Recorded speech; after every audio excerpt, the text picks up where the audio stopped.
Hello, everyone. Kristin Chronicles here. So, have you guys seen the movie Limitless?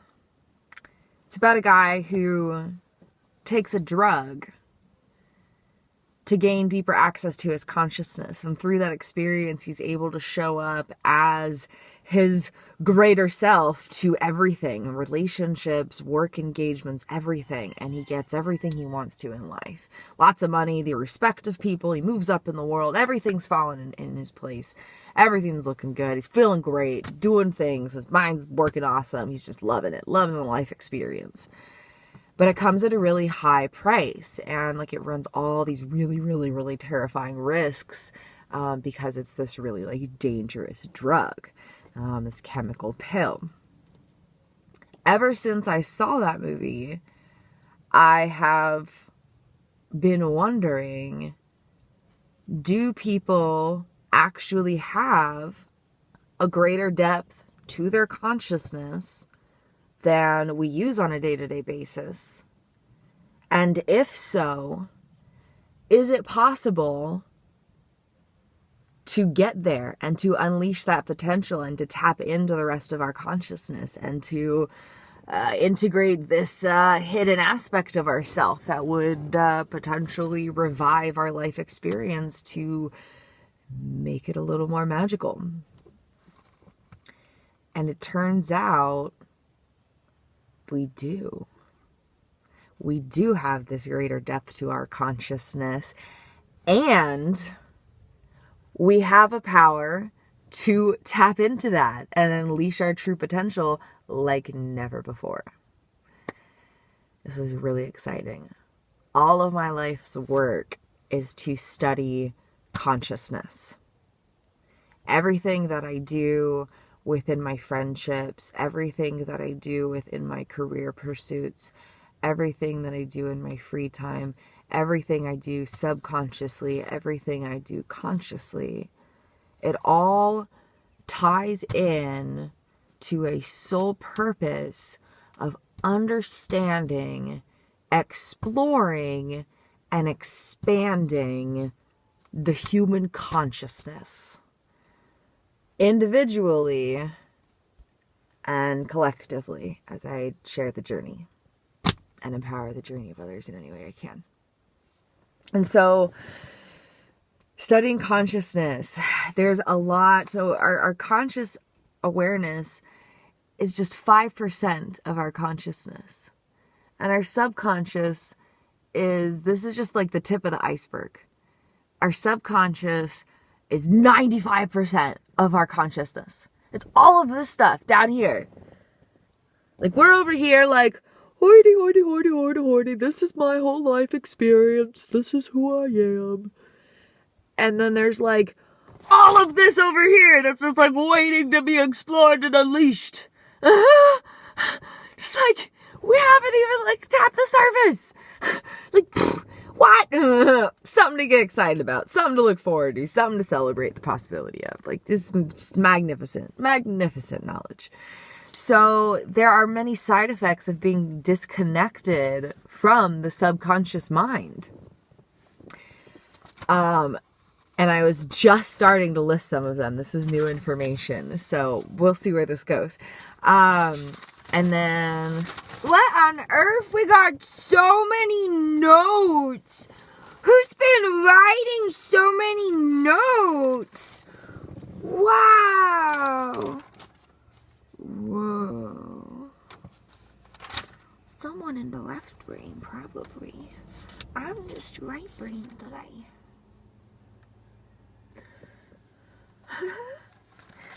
Sorry, got distracted by my massive amounts of journaling. Side effects of being disconnected from the subconscious mind. When we are feeling uninspired, unmotivated, when we aren't tuned into our desires, when we're indecisive, when we don't know what we want, when we're impulsive, when we can't manage our emotions, when we're not focused, when we're all over the place or just kind of lethargic and over here. when we are feeling disconnected, when we're feeling lonely, when we're feeling like it's difficult to connect with other people, or maybe even to connect with animals, when we're feeling like connect with life in general, like life force, like nature or human interaction, it all kind of ties together. When I know we switch when we feel emotions, because that's how the right brain subconscious works. The conscious awareness is only 5% of our consciousness. Subconscious, 95%. Side effects, that's where we were. Thank you. I know, I switched. Side effects of being disconnected from your subconscious mind, when we're feeling unfulfilled, uninspired, when we're feeling anxious, when we're feeling anxious about anything, when we feel anxious about leaving the house, when we feel anxious about being around people, when we feel anxious about certain sights or sounds or memories, when we feel any kind of anxiety, when that includes like phobias and stuff too. Yeah, that's our neighbor. Right brain is all about taking in data and raw data experience. And so without access to my left brain, I have no ability to interpret my life experience, and it's just a whole lot of raw data. Side effects of being disconnected from your subconscious mind. Not being able to connect with life force, animals, nature, or humans, people, interaction, social interactions, your friends, your family, your loved ones. Feeling a physical disconnect, unable to feel the flow of energy in your body, lethargic or tired often, no desire for physical engagement, lack of body awareness. There's all sorts of things. Lack of passion, focus, drive, vision, feeling unmotivated, uninspired, impulsive, a lack of memory integration. The past, present, and future aren't connected. You don't have closure and healing from the past. You're not fully and unconditionally in the now, and you're really uncertain about the future when there's not an integration of life experience and an integration of memories within those experiences, including experiences being projected, which would be future thoughts about the future, plans about the future, worries about the future, ideas about the future, dreams about the future, fears about the future, feelings about the future. Without a lack of integration, these are all symptoms, not side effects. These are all symptoms. I know, right? Language is so hard. It's so funny how difficult language is without our left brain online. Symptoms.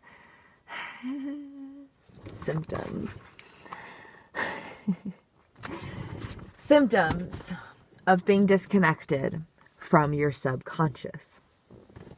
And so we can get in tune with our subconscious in many different ways.